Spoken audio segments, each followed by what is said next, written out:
چونکہ اب ربیع الاول شریف کا مہینہ شروع ہو چکا ہے. آج 7 ربیع الاول 1445 ہجری ہے.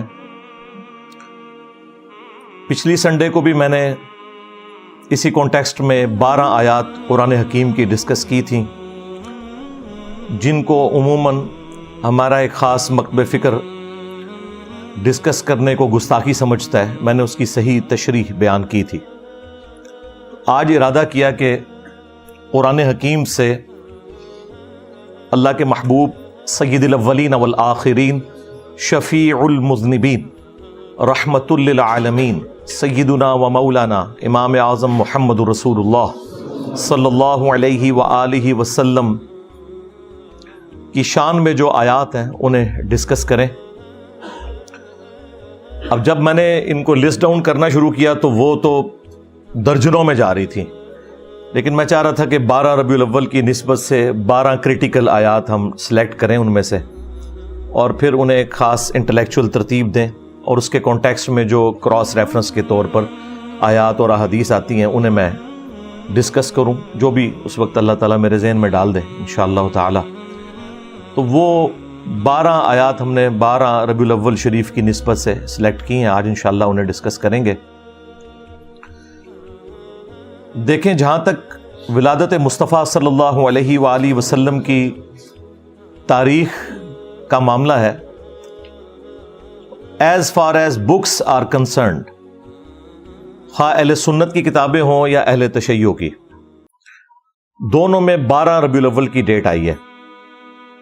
اہل سنت کے ہاں دلائل النبوہ امام بیہقی کی کتاب ہے، اس میں سٹارٹ ہی میں نبی صلی اللہ علیہ وآلہ وسلم سے متعلق ایک چیپٹر موجود ہے، آپ کی ولادت مبارکہ سے متعلق. اس میں واضح لکھا ہے کہ نبی صلی اللہ علیہ وآلہ وسلم عام الفیل والے سال، یعنی جس سال ابرہ کے لشکر کو برباد کیا گیا تھا، اس سال کو اللہ نے یادگار بھی بنانا تھا. ادروائز اس کے بعد کعبہ شریف پہ کئی دفعہ حملے ہوئے، کوئی حفاظت نہیں ہوئی. اس سال کو اللہ تعالیٰ نے یادگار بنانا تھا. پیر کے دن 12 ربیع الاول کو صبح سحری کے وقت آپ صلی اللہ علیہ وآلہ وسلم کی پیدائش ہوئی. اہل تشیع کے ہاں جو صحیح بخاری کے لیول کی ان کی حدیث کی کتاب ہے وہ اصول الکافی ہے. اس میں بھی 110 نمبر جو چیپٹر ہے وہ ولادت مصطفیٰ صلی اللہ علیہ وآلہ وسلم سے متعلق ہے. اس میں بھی یہی لکھا ہے کہ نبی صلی اللہ علیہ وآلہ وسلم عام الفیل والے سال 12 ربیع الاول کو پیدا ہوئے، لیکن پریکٹیکلی شیعہ 17 ربیع الاول کو مناتے ہیں. امام خمینی نے اس جھگڑے کو ختم کرنے کے لیے وہ پورے کا پورا ویک ہی ایران میں ربیع الاول سے ریلیٹڈ ولادت مصطفیٰ صلی اللہ علیہ وآلہ وسلم کے کانٹیکسٹ میں ڈکلیئر کر دیا ہے تاکہ یہ 12 اور 17 کا جھگڑا نہ ہو. ادروائز کتابیں تو 12 ربیع الاول بتاتی ہیں. اہل حدیث نے، دیوبند نے اس ایشو کو ڈائلیوٹ کرنے کے لیے 9 ربیع الاول کی ایک پخ چھوڑ دی، حالانکہ انہیں بھی پتا تھا کہ کتاب میں کیا لکھا ہے. خود احمد بریلوی صاحب، جن کے اوپر پورا مکتب کھڑا ہے، انہوں نے فتاوی رضویہ میں 8 ربیع الاول لکھی ہے. تو یہ بریلویوں سے ذرا پوچھیں، یہ جو 12 ربیع الاول آپ منا رہے ہیں، آپ کے اعلیٰ حضرت تو اسے 8 ربیع الاول لکھ کے گئے ہیں، اور پھر انہوں نے لکھا چونکہ اب 12 چل پڑی ہے اس لیے میں اس میں کوئی اختلاف نہیں کرتا، چلنے دیں اس کو اس طرح. اچھا، اس سے بھی بڑھ کر ان کے اعلیٰ حضرت کے بھی جو اعلیٰ حضرت ہیں، جن کے اوپر پورے کا پورا تصوف کا سلسلہ قادریہ کھڑا ہے، شیخ عبد القادر جیلانی المتوفی 561 ہجری، انہوں نے غنیت الطالبین میں 10 محرم لکھ دی ہوئی ہے. اچھا، بڑا اچھا ہوا ہے یہ لکھ دیا انہوں نے. اب ان کو ہاتھ پاؤں پڑ گئے جب سے میں نے یہ ڈیٹ نکالی. وہ کہتے ہیں نہیں، انہوں نے تو صرف نقل کیا ہے علماء کا قول. بھائی تمہارے بابے تو دین سکھانے آئے تھے، وہ اوٹ پٹانگ چیزیں نقل کر کے امت کو یہ کچھ بتا کے گئے. یعنی ہم قرآن و سنت کی روشنی میں جو کمزور چیزیں ہیں، جو صحیح چیزیں ہیں، ان کو ڈسٹنگوش کر کے پبلک کے سامنے رکھتے ہیں کہ بھائی یہ صحیح بات ہے. تو وہاں پہ ان کو پھر بتانا چاہیے تھا نا کہ 12 ربیع الاول بھی کوئی ڈیٹ ہے. انہوں نے 10 محرم الحرام کی ڈیٹ کو نقل کیا، ظاہر ہے علماء سے نقل کیا، اسے انڈورس کیا، اس کی مخالفت کے لیے نقل نہیں کیا. ہمارا صرف معصومانہ سوال ہے، آپ کا تو بابوں کے بارے میں عقیدہ ہے کہ وہ دل کے حال جانتے ہیں، وہ فنا فی الرسول ہوتے ہیں، وہ فنا فی شیخ ہوتے ہیں، اور فنا فی اللہ ہوتے ہیں، پتہ نہیں کیا کیا ٹرمز انہوں نے ڈیوائز کیے ہیں تصوف میں۔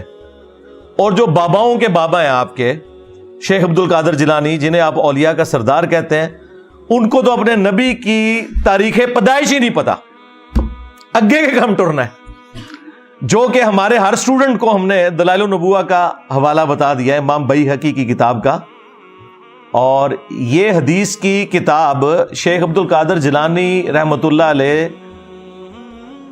کی پیدائش سے پہلے لکھی ہوئی تھی، لیکن وہ بیچارے اس تک نہیں پہنچ سکے، ان کو تو ضرورت بھی نہیں تھی، وہ تو علم غیب جانتے ہیں بقول ان کے، تو انہیں تو پتہ ہی نہیں چلا، انہوں نے تو مہینہ بھی غلط لکھ دیا، 10 محرم کا دن لکھ دیا۔ یہ چیزیں میں ساتھ ساتھ اس لیے بتاتا ہوں تاکہ آپ کا دماغ اس حوالے سے کھلے۔ باقی جو ربیع الاول شریف کے حوالے سے سیلیبریشنز ہیں آج کل جو پوری دنیا میں مروجہ ہیں، ان کا ثبوت پہلے 600-650 سال تک نہیں ملتا۔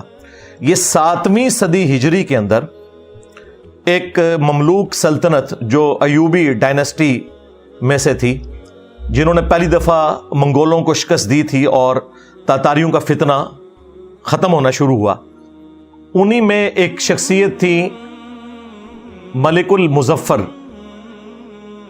630 ہجری میں یہ فوت ہوئے، بمطابق 1233 عیسوی، یعنی آپ سمجھ لیں آج سے آلموسٹ 800 سال پہلے، آج 1445 ہجری چل رہا ہے۔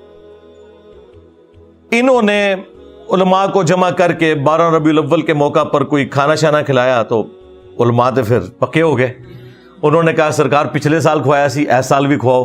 کرتے کرتے کرتے پھر اس ٹائم کتابیں لوگوں نے لکھنی شروع کر دی کہ جی میلاد منانا تو بڑے ثواب کا کام ہے، اور بلکہ یہ جو ہمارے بادشاہ نے شروع کیا ہے یہ تو ایک صدقہ جاریہ ہے ان کے لیے۔ ان کو یہ بھی خیال نہیں آیا کہ 800 سال تک جو ان سے بڑے عاشقان رسول تھے، ان کے دماغ میں یہ بات کیوں نہیں آئی کہ آپ نے ربیع الاول کو اس طریقے سے سیلیبریٹ کرنا ہے۔ جہاں تک ربیع الاول کے مہینے میں نبی صلی اللہ علیہ وآلہ وسلم کی شخصیت کو ڈسکس کرنا ہے، اس کے اوپر تو اجماع امت ہے، اس سے کسی کو انکار نہیں ہے، لیکن یہ جھنڈیاں لگا کے، سبیلیں لگا کے، اور اس کو ایک پراپر شکل دینا ہے ایک ایونٹ کی، اس طرح تو کبھی نہیں ہوا۔ میں خلفائے ثلاثہ کی بات نہیں کرتا، ہو سکتا ہے کہ یہ کہیں کہ ان کے زمانے تک حدیثیں شاید ان تک نہیں پہنچی تھی، لیکن جو چوتھے خلیفہ تھے سیدنا علی ابن ابی طالب، وہ 5 سال تک کوفے میں رہے ہیں، تینوں خلفاء کے ساتھ ان کا وقت گزرا ہے۔ کوئی ہمیں ضعیف نہیں، کوئی جھوٹی روایتی دکھا دیں ان کی طرف منسوب کہ انہوں نے کبھی کوفے کے اندر میلاد کا جلوس نکالا ہو، حالانکہ یہ پاسبل تھا، جھنڈیاں اس زمانے میں بھی کپڑے کی بنتی تھی، لیکن وہ جنگوں میں جھنڈوں کے لیے۔ کوئی محفل نعت اس طرح کی منعقد کی ہو اور اس طرح کے معاملات لے کے چلے ہوں، جس کو انہوں نے آج اس درجے تک پہنچا دیا ہے کہ یہ کہتے ہیں کہ سوائے ابلیس کے جہاں میں سبھی تو خوشیاں منا رہے ہیں۔ یعنی وہ یہ بتانا چاہتے ہیں کہ پہلے 800 سال کے مسلمان سارے ابلیس تھے اور ہم عاشقان رسول ہیں، اور انہیں یہ پتہ ہی نہیں کہ وہ انجانے میں صحابہ کرام کو، خلفائے راشدین کو، اہل البیت کو علیہم السلام اجمعین ورضی اللہ عنہم اجمعین